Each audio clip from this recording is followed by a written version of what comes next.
안녕하세요. 상식이 돈이 되는 지식스쿨입니다. 지난달 새로 출범한 스가 내각에 대한 국민 지지율이 70%를 넘어섰습니다.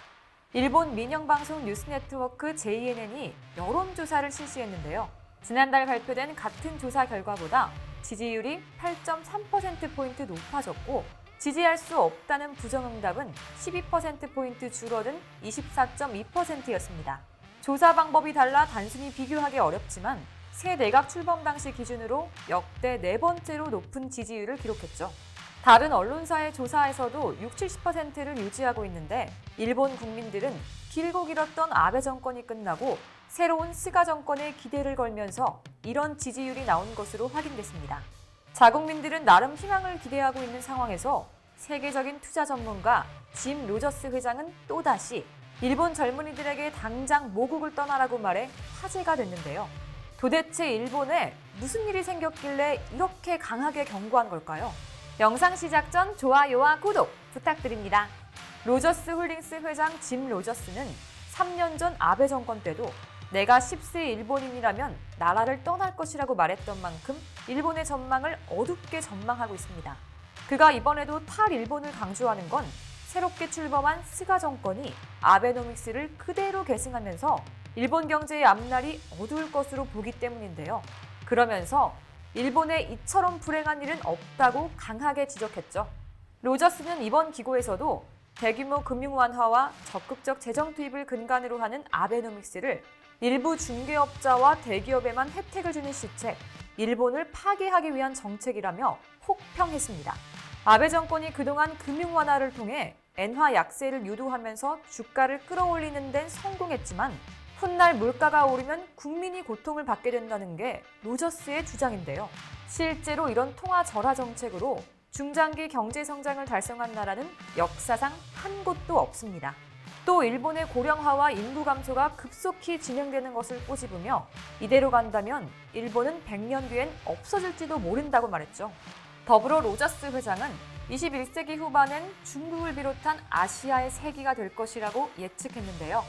그러면서 북한이 개방된다면 우수한 노동력 덕분에 투자가 쏠려 한국이 크게 성장하고 일본은 아시아의 성장에서 밀려날 것이라고 전망했습니다. 짐 로저스의 말이 얼핏 보면 일본을 비난하는 것 같지만 그는 오히려 일본을 좋아하기 때문에 일본인들에게 엄격한 메시지를 전하고 싶다고 밝혔죠. 이런 로저스의 걱정에도 일본에선 안타까운 일들이 벌어지고 있습니다.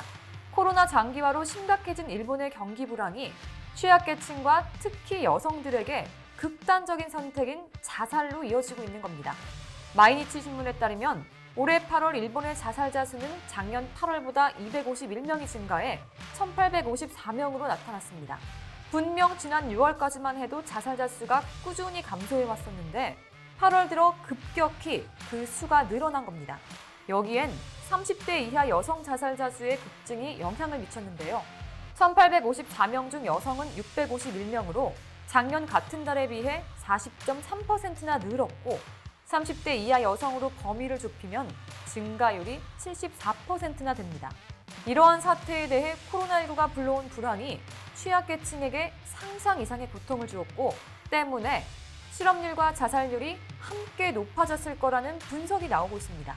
실제로 일본의 완전 실업률은 3년 3개월 만에 3%대에 들어섰는데요. 여기서 완전 실업률이란 매달 일본 총무성이 발표하는 대표적인 실업 관련 통계치로 전체 경제활동 인구 중 일할 의사는 있지만 주중 1시간도 유급 노동을 하지 못한 인구의 비율을 나타냅니다.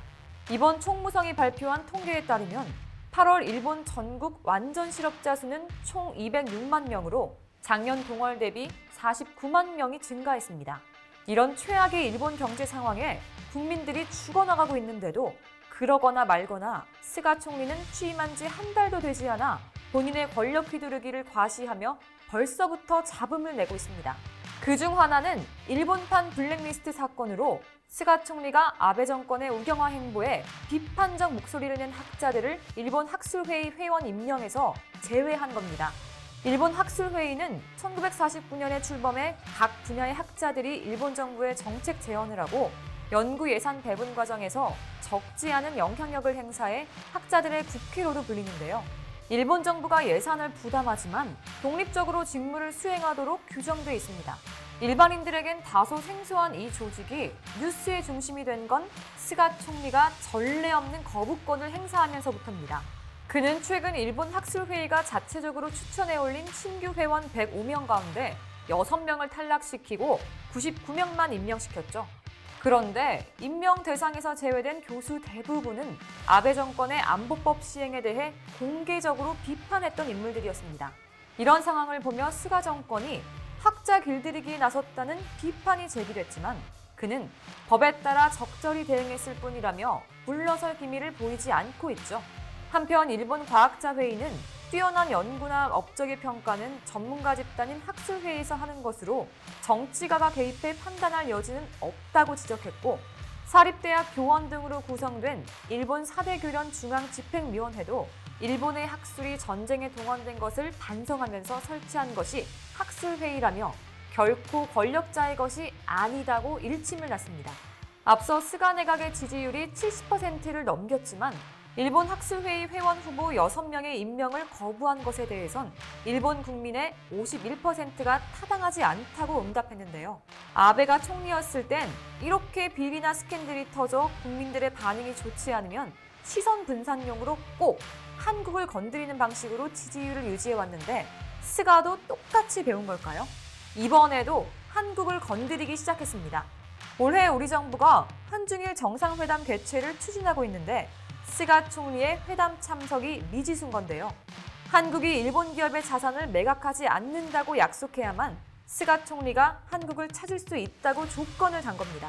그러니까 일제강제동원 소송과 관련해 한국 법원이 압류한 일본 기업의 자산을 현금화하지 않는다는 한국 정부의 확약이 없다면 스가 총리는 한국 정부가 추진하는 한중일 정상회담에 참석하지 않겠다는 입장인 겁니다. 이 같은 소식에 우리 국민들은 참지 않고 오지 마쇼, 누가 오라고 했다고 그러는 건지, 오든지 말든지 안 온다고 하니 일본 기업 자산 빨리 매각해야 할 듯 스가가 뭔데 조건을 거냐 등의 반응을 보였습니다. 게다가 우리는 일본에게 더 이상 아쉬울 것도 없습니다. 한국의 지난 2분기 경제 성장률은 OECD 국가 중 1위를 기록했고 9월 수출액도 전년 동기보다 7.7% 증가해 코로나로 인한 수출 감소에서 7개월 만에 증가로 돌아서면서 올해 최고치를 기록했습니다. 심지어 올해 2분기 실질 국내 총생산 성장률에 대해 OECD 회원국가 중국, 러시아를 포함한 48개국을 조사한 결과 한국이 중국에 이어 두 번째로 높았습니다.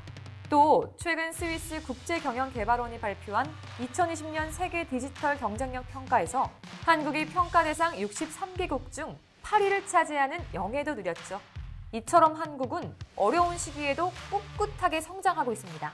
지금처럼만 한다면 어둡고 힘든 시기가 지난 후 더욱더 경제 강국으로 거듭날 겁니다. 일본도 지금처럼 한다면 화려했던 과거를 뒤로한 채 쇠퇴의 길을 걸어 결국 로저스의 말처럼 100년 후 지도에서 사라져버릴지도 모릅니다. 여러분도 한국과 일본 두 나라가 지금처럼 한다면 미래의 그 결과가 극단적으로 대비되게 나타날 것이라고 생각하시지 않나요? 이와 관련된 여러분의 다양한 의견 댓글로 남겨주시면 감사하겠습니다. 혹시 주식하시나요? 반도체 관련 급등 종목이 알고 싶으시다면 오른쪽 버튼을 클릭해주세요. 안녕!